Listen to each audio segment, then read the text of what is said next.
dynamiser et rentabiliser les enseignes de la boulangerie, des terminaux de cuisson et de la pâtisserie face aux nouveaux modes de consommation.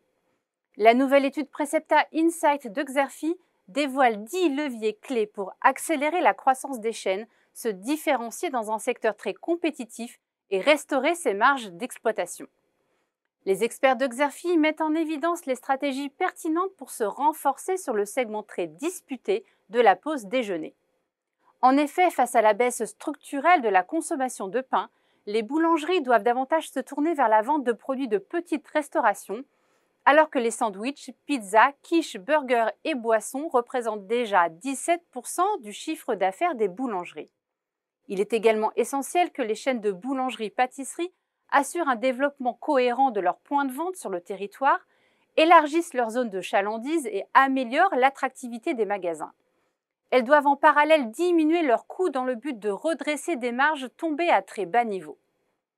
Dès lors, quelles sont précisément les pistes à explorer pour massifier les achats et externaliser une partie de la production? Quelles approches sont à privilégier pour diversifier de façon rentable son implantation géographique? Et comment mieux profiter de l'essor de la consommation hors domicile et des nouvelles tendances du fast-food et des coffee shops? Dans cette nouvelle étude, les experts de Xerfi ont analysé les 6 stratégies de croissance déployées par les principales enseignes de boulangerie et pâtisserie.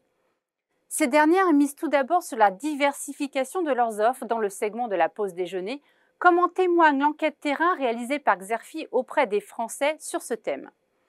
Les enseignes investissent par ailleurs la thématique du coffee shop à la française, à l'instar de Paul qui ambitionne d'en ouvrir une trentaine d'ici à la fin de l'année.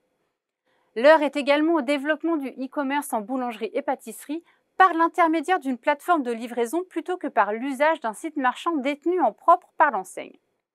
L'extension du parc de points de vente constitue la 4e des stratégies déployées. Elle s'appuie sur les modèles de la franchise et de la succursale.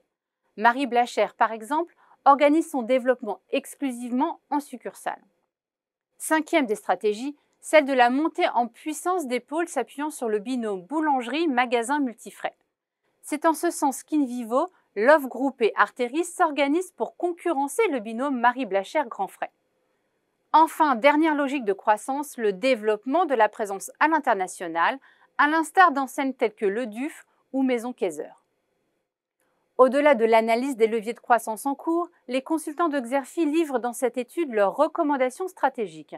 Ce rapport intègre également une analyse des dynamiques concurrentielles en cours et à venir, un décryptage des tendances par segment de marché, ainsi que des prévisions exclusives sur l'activité du secteur jusqu'en 2026.